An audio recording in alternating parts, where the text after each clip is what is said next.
नमस्ते दोस्तों।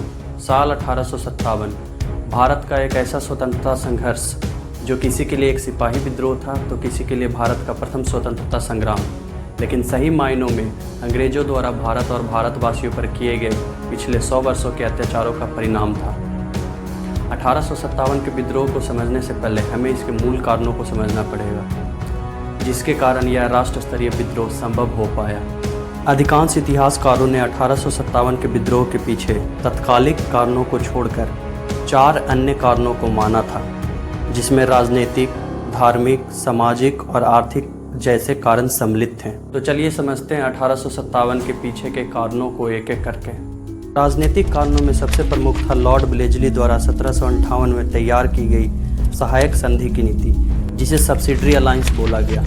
Subsidiary alliance एक ऐसी संधि थी जिसमें देसी शासकों को अपने राज्यों में अपने खर्चों पे ब्रिटिश आर्मी की एक टुकड़ी को रखना पड़ता था और इसके बदले ब्रिटिश गवर्नमेंट उन देसी शासकों को सुरक्षा की गारंटी देते थे। राजनीतिक कारणों में दूसरा प्रमुख कारण था साल 1858 में लॉर्ड डलहौजी द्वारा लगाया गया व्यापकता की नीति, जिसे डॉक्ट्रिन ऑफ लैप्स बोला गया। साल 1813 में ब्रिटिश सरकार ने ईसाई मिशनरियों को भारत में आकर ईसाई धर्म का प्रचार प्रसार करने की अनुमति दे दी और इसके साथ ही अंग्रेजों ने सती प्रथा 1829 में, दास प्रथा 1843 में और बाल विवाह पर रोक लगा दी थी। ये सब प्रथाएं भारतीयों के लिए उनके धर्म से संबंधित विषय थे। इन सब प्रथाओं पर रोक लग जाने से भारतीयों के दिलों में अंग्रेजों के प्रति गुस्सा भर गया।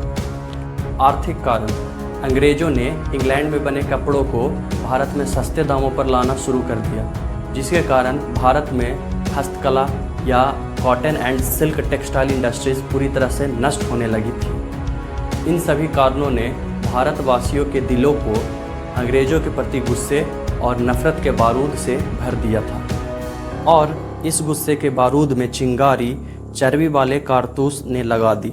यह एक ऐसा कारतूस था जिसको राइफल में डालने से पहले दांतों से खींचना पड़ता था, लेकिन इस कारतूस में गाय और सूअर की चर्बी लगे होने के कारण हिंदू मुस्लिम दोनों भड़क गए और विद्रोह करने लगे। 29 मार्च 1857 बैरकपुर छावनी के 29वीं एनआई के सैनिक मंगल पांडे ने इस चर्बी वाले कारतूस का प्रयोग करने से मना कर दिया और विद्रोह करते हुए 2 अंग्रेजी अधिकारी लेफ्टिनेंट बाग और जनरल ह्यूसन को गोली मार दिया, जिसके कारण 8 अप्रैल 1857 में मंगल पांडे को फांसी दे दी गई। इस घटना के चलते भारतीय सैनिक जो उस समय अंग्रेजी सेना में थे और बाकी देशवासियों में गुस्सा और विद्रोह की लहर दौड़ उठी और आखिरकार वह समय आ ही गया जब इस क्रांति की शुरुआत हो गई।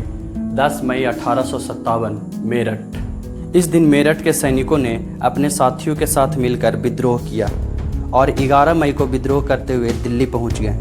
12 मई को विद्रोहियों ने दिल्ली पर कब्जा कर लिया और मुगल वंश के अंतिम शासक बहादुर शाह सेकंड को पुनः भारत का सम्राट घोषित कर दिया। बहादुर शाह सेकंड ने दिल्ली से अंग्रेजों के खिलाफ विद्रोह का नेतृत्व किया, लेकिन 20 सितंबर 1857 में 2 अंग्रेजी अधिकारी निकलसन और हडसन ने दिल्ली पर अपनी सेना के साथ धावा बोला और दिल्ली पर दोबारा कब्जा कर लिया। बहादुर शाह सेकंड को हुमायूं के मकबरे से गिरफ्तार करके उनकी पत्नी जीनत महल के साथ म्यांमार के एक जेल जिसका नाम रंगून था वहां भेज दिया गया, जहां उनकी 1862 में मृत्यु हो गई। 5 जून 1857 में कानपुर से नाना साहब ने तात्या टोपे के साथ मिलकर विद्रोह का नेतृत्व किया, लेकिन 6 दिसंबर 1857 को कॉलिन कैंपबेल और हैवलॉक ने नाना साहब को हराकर पुनः कानपुर पर कब्जा कर लिया। नाना साहब पराजित होकर नेपाल भाग गए और तात्या टोपे रानी लक्ष्मीबाई से जा मिले और उनके साथ युद्ध करने लगे। 4 जून 1857 लखनऊ से बेगम हजरत महल ने विद्रोह की शुरुआत की और अपने पुत्र बिरजीस कादिर को लखनऊ का नवाब घोषित कर दिया। लखनऊ पर पुनः कब्जा करने की कोशिश में अंग्रेज अधिकारी हेनरी लॉरेंस, हैवलॉक और जनरल नील की मृत्यु हो गई थी। अंत में कॉलिन कैंपबेल ने 21 मार्च 1858 को पुनः लखनऊ पर कब्जा कर लिया। 4 जून 1857 में रानी लक्ष्मीबाई ने भी झांसी से तात्या टोपे के साथ मिलकर विद्रोह की शुरुआत की और बड़ी बहादुरी के साथ अंग्रेज़ों से लड़ती रही। लेकिन 18 जून 1857 को ग्वालियर के पास जनरल ह्यूरोज की सेना से लड़ते हुए रानी लक्ष्मीबाई भी शहीद हो गई। तात्या टोपे भी पराजित होकर नेपाल चले गए, लेकिन उनके एक मित्र मान सिंह ने उन्हें धोखे से पकड़वा दिया, जिसके कारण तात्या टोपे को 18 अप्रैल 1859 में फांसी पर लटका दिया गया। तात्या टोपे का पूरा नाम रामचंद्र पांडुरंग था।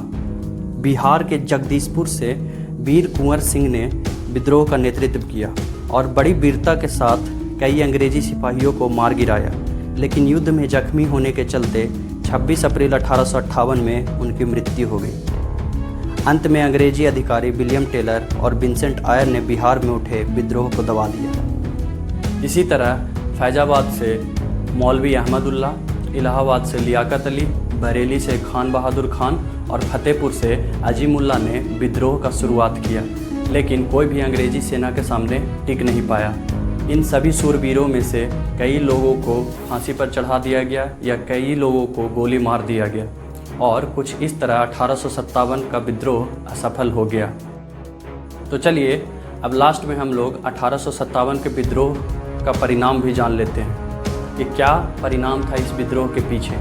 What is the conclusion of this revolt. विद्रोह के बाद साल 1857 में the government of India act 1858 पारित किया गया, यानी भारत सरकार अधिनियम 1858 लागू किया गया, जिसमें ईस्ट इंडिया कंपनी के हाथों से भारत का शासन लेकर ब्रिटिश ताज के हाथों में भारत का शासन दे दिया गया। भारत में मुग़ल बादशाह पद की पूरी तरह से समाप्ति कर दी गई। भारत के गवर्नर जनरल को एक नया पद दिया गया जिसे वायसराय बोला गया। देसी शासकों को गोद लेने की प्रथा की अनुमति दे दी गई, जिसके कारण डॉक्ट्रिन ऑफ लैप्स समाप्त कर दिया गया। सहायक संधि यानी सब्सिडरी अलायंस खत्म कर दी गई। तो ये थी 1857 की पूरी कहानी। आई होप आप लोग को समझ में आई होगी। धन्यवाद।